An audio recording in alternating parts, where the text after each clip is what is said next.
So we had a request to do a how-to bench video. We've got Patrick, one of the personal trainers here at 1-to-1. And he's going to be demonstrating as I talk him through it.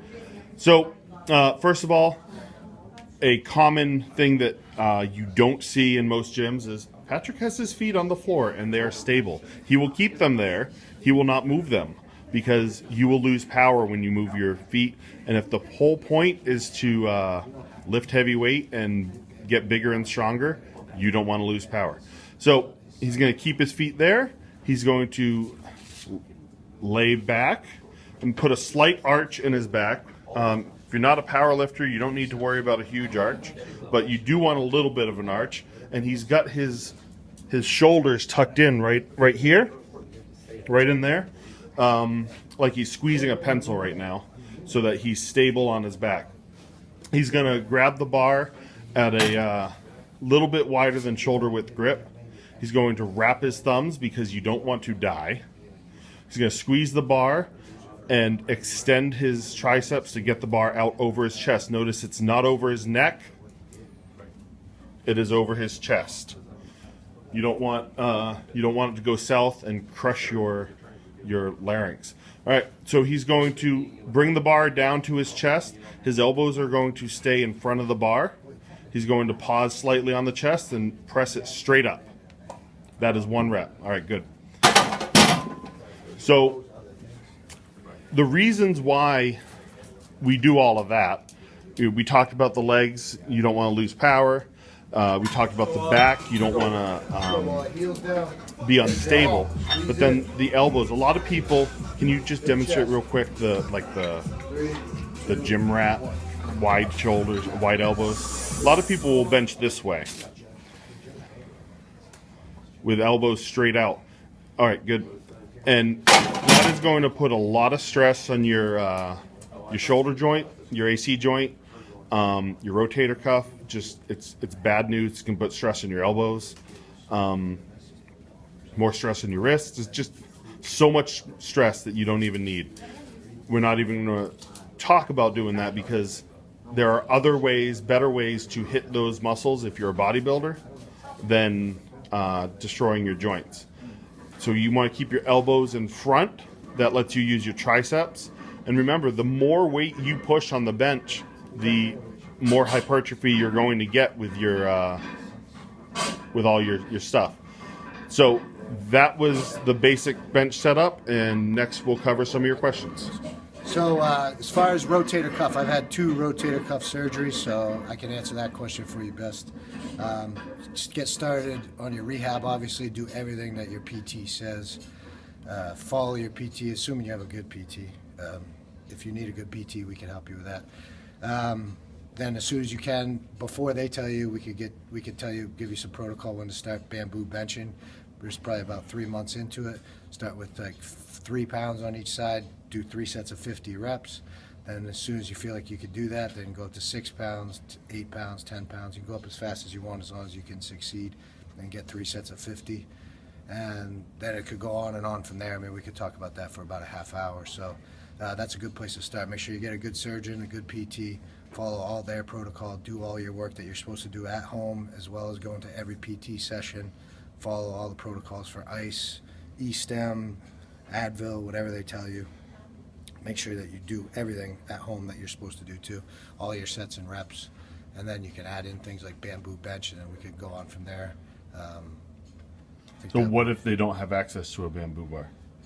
Ben could talk to you about that. He knows how to do it yourself, make a bamboo bar.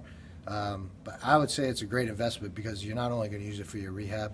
I would highly recommend going to Westside Barbell and buying a bamboo bar, because even after your rehab's over, if you've had a torn rotator cuff, you're going to want to use that for the rest of your life. And even people that don't have torn rotator cuffs, you can avoid torn rotator cuffs by using it all the time. So I would highly recommend buying one. If you absolutely cannot, Ben will tell you how to build something similar on all right, so one of the questions, Patrick, was talking about leg placement, foot placement for leg drive.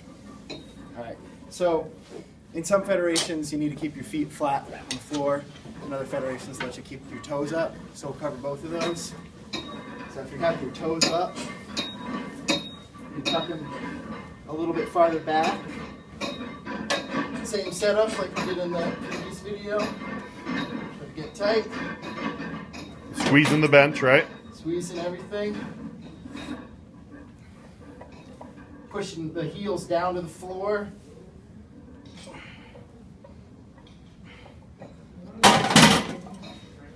The other way. Flat-footed. Same kind of setup, but you're keeping your heels down on the ground.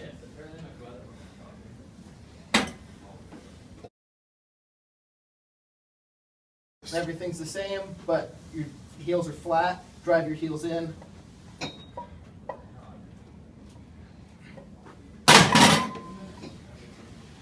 And those are two basic setups. So one of the questions was optimal hand placement on the bench. Obviously, if you've been in the gym long at all, you know that where you place your hand has a lot to do with which muscles you're going to recruit for your bench.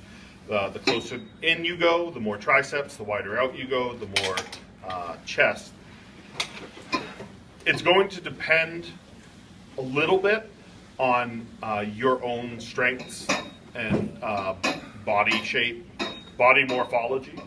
But if you're training a conjugate method, a West Side method, you're going to know which is your strongest anyways, because on upper DE, you're going to be doing that sweep grip benching, and it's going to become really apparent really quickly where you're strongest. That being said, if you've got some shoulder issues and you don't want, so you're not going to want to bench further out, maybe bring your hands in a little bit. And you can experiment too, because you're doing max effort days and you're always trying to change stuff up. So go ahead and try a grip that's a couple fingers in from the bar, from the smooth, or try a grip that's almost illegal. And you'll find out by recording your PRs in your notebook, Calvin, where you're strongest. It'll become apparent pretty quickly, and then you can just, when you go to your meet, you know where to place your hands. But yeah. Oh, one thing I do want to show you about hand placement. Come on over here. So, if you just grab the bar like that, your wrist, my wrist is all cocked right now, right? But if I grab the bar kind of sideways and then wrap my hand, my wrists are much straighter, and the bar is sitting right up on top of my ulna and radius.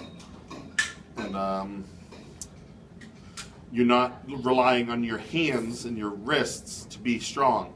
You could almost just let go, and it'll just balance right there. But you don't want to, just squeeze. So you take one more joint out of the equation and let your body just be strong.